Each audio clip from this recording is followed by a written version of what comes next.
Welcome to this debate this morning that Positive Energy has organized on the future of Canadian energy. I'd like to begin by acknowledging that the land on which we gather is the unceded territory of the Algonquin people. For those who don't know me, my name is Monica Gattinger. I have the pleasure of chairing an initiative called Positive Energy at the University of Ottawa.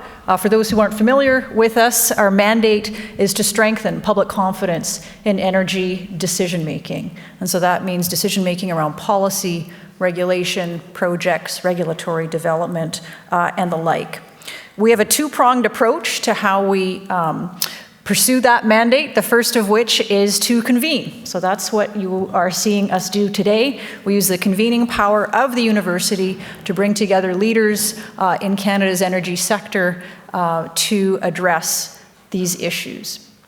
We are bringing together folks from the business community, from policy communities, regulatory communities, Indigenous communities, from the environmental community, thought leaders, and leading academics.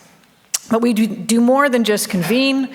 We do what I think of as convening plus, which means in addition to convening, I have the privilege of heading a research team of about 20 researchers, a combination of academics, senior level practitioners, students all the way from undergraduate to postdoctoral levels, both here in Canada and the United States. And we focus in on the issues that are raised in these moments of convening to undertake solution-focused, applied academic research. The focus for our current 3-year phase of Positive Energy's work is Canada's energy future in an age of climate change, and specifically trying to think through how can we foster and strengthen public confidence in those making decisions about Canada's energy future. We have research and engagement that's focusing in on 3 core areas, the first of which is polarization. And so I'm going to mention to you, stay tuned. We've got some really exciting survey research that's going to be coming out in the coming days around polarization. So that's the first area. The second area is looking at the respective roles and responsibilities of different decision makers when it comes to energy, policymakers, regulators, the courts, Indigenous communities, municipalities. And the third area that we're focusing our research in on is consensus building. So models of and limits to building consensus for policy, regulation, and project. So when it comes to polarization, it's no secret that Canada's energy debate tends toward polarization and has been doing that for some time. One of the key things that's emerging from our research is the importance of language and of framing, how we talk about energy and climate issues, the way we frame our debates around energy and climate issues. These can either drive and further polarization, or they can actually help to reduce it, bringing people to the table. So we've given some very careful thought to how to frame this debate. The first thing that we've done is to start from the perspective of energy. We all need energy. We all consume energy, whether you're an individual or a business or a hospital or a university or a hotel. And starting from that perspective really places emphasis on some of the key imperatives when it comes to energy: affordability, reliability, security, and yes, obviously environmental performance as well, not only for climate and emissions reductions, but also for other environmental imperatives, local environmental impacts, and the like. We also framed up this debate to focus on what we're referring to as energy systems. So a lot of our debates in Canada around energy really zero in on projects, and a lot of polarized discussion of particular energy projects. Whereas in the context of this debate, where we're starting from is a perspective of systems, energy systems. What is the energy system that we currently have? And we're going to hear a lot about that, I think, today from the debaters.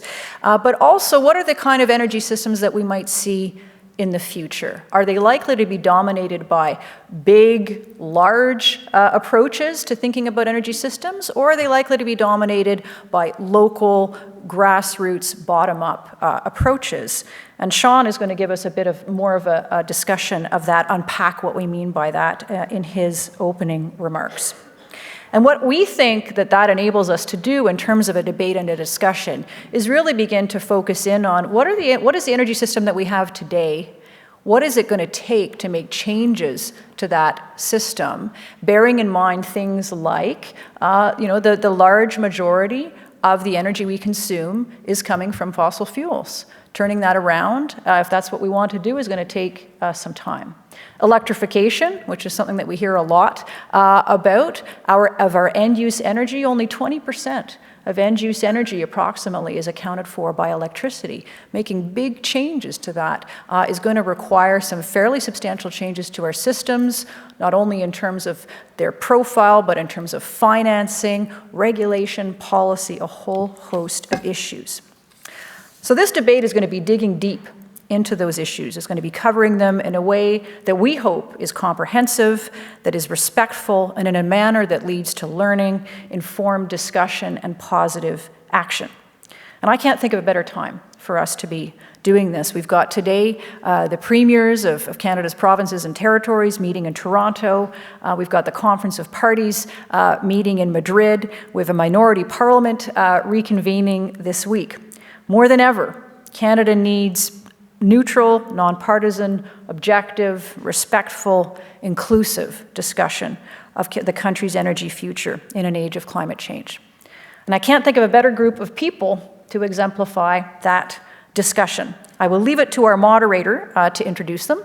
But before getting into the program for the day, I wanted to thank our supporters. We could not at Positive Energy do the work that we do without financial contributions from a multitude of organizations. I'm going to list them here in alphabetical order.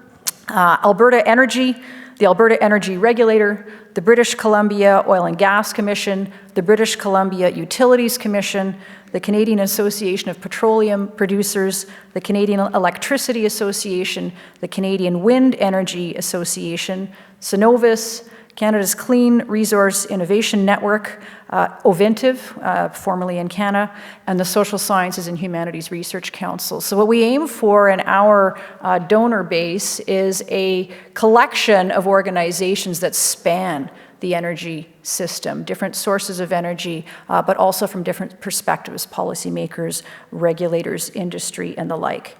I'm also delighted to note that Natural Resources Canada is coming back on board as a funder, so I'm really looking forward to working closely with the department again. So the overview of our program for today, we're going to have a debate roughly between now and about noon, maybe a little bit after noon. Lunch will be brought closer to noon, so once the debate is concluded, you'll have an opportunity to eat and have an opportunity to exchange with folks at your table and beyond. So without further ado, I am delighted to give the parole, as they say, to Sean McCarthy, who is our moderator for today. I don't think Sean necessarily needs any introduction to people in this room. The depth and expertise that Sean brings to these issues, most recently as global energy reporter for the Globe and Mail, but more recently as well with his work with Sussex Strategies and beyond. We could not think of a better moderator for this panel. We're just delighted to have you join us, Sean, so over to you. Thank you very much, Monica. So a couple of things before the debaters take over. And first of all, you should all have on the table